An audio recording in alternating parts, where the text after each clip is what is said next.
다음 소식입니다. 지난 14일 서울 신당역에서 일어난 스토킹 살인 사건은 반복되는 스토킹 강력 범죄의 심각성을 여실히 보여주고 있습니다.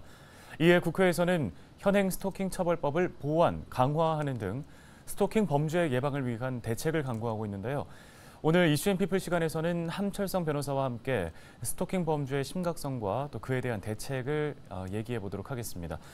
네, 변호사님, 먼저 이번 신당역 살인 사건이 미리 예방할 수 있었던 사건이라는 의견들도 있습니다. 어떤 부분을 놓치고 있었던 건가요?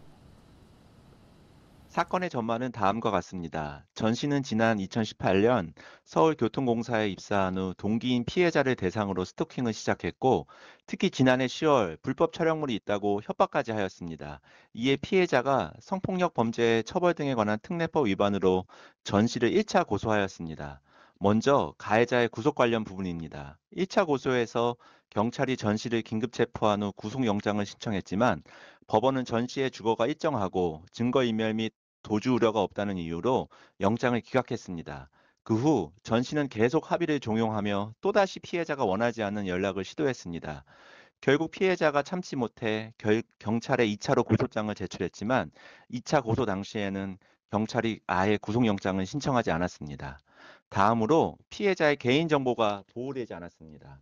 지난해 10월 전 씨는 직위 해제되었지만 재판 중이었기 때문에 공사 직원 신분을 유지할 수 있었고, 회사 내부망을 통해 피해자의 업무 시간 및 근무 장소 등을 파악해 범죄를 저질렀습니다.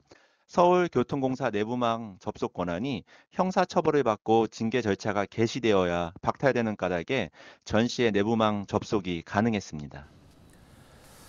네, 이 신당역 스토킹 살인 사건이 일어난 지 얼마 지나지 않은 지난 18일에는 경남 진주에서 자신을 변호했던 국선 변호사를 향한 스토킹 방화 범죄도 일어났습니다. 변호인을 향한 위협이나 범죄가 자주 일어나고 있습니까? 요즘 들어 변호사를 대상으로 위협이나 범죄가 빈번히 발생하고 있습니다. 위 사건에서 피해자는 지난 2014년 가해자가 살인 미수 혐의로 시정을 받을 당시에 국선 변호인이었습니다. 가해자는 지난해 3월 출소해 담당 변호사에게 수차례 문자를 보내는 등 피해자를 스토킹하였습니다. 변호사는 신변의 위협을 느껴 경찰에 신변보호 요청을 한 상태였고, 가해자의 문자를 받고 곧바로 경찰에 신고해 가해자를 검거할 수 있었습니다. 특히 지난 6월 대구에서는 재판에 패소하는데 불만을 품은 가해자가 상대방 변호사 사무실에 불을 질러 7명이 숨지고 수십 명이 부상당한 끔찍한 사건도 있었습니다. 비록 공론화되지는 않았지만 소송에서 패소한 일부 의뢰인이 사무실로 찾아와 협박하거나 사무실 문 앞에 드러누워 변호사비를 돌려달라고 시위하는 것은 흔한 일이 되었습니다.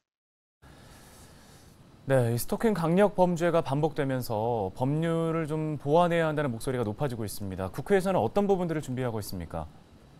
지난해 스토킹 처벌법이 시행된 이후 그동안의 미비점을 보완하고자 개정안을 마련 중에 있습니다.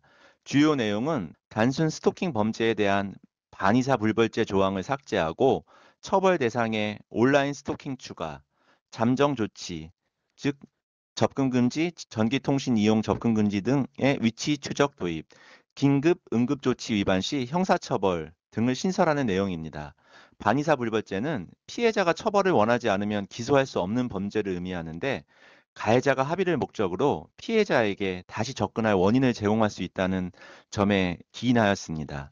또한 현행법상 온라인 스토킹을 규정 짓는 범위가 좁아 범죄자가 처벌 대상에서 빠져나가기가 쉽다는 문제가 있기 때문에 구성 요건을 보다 명확하게 규정하는 내용이 포함될 것으로 보입니다. 네, 알겠습니다. 말씀 여기까지 듣겠습니다. 함철성 변호사였습니다.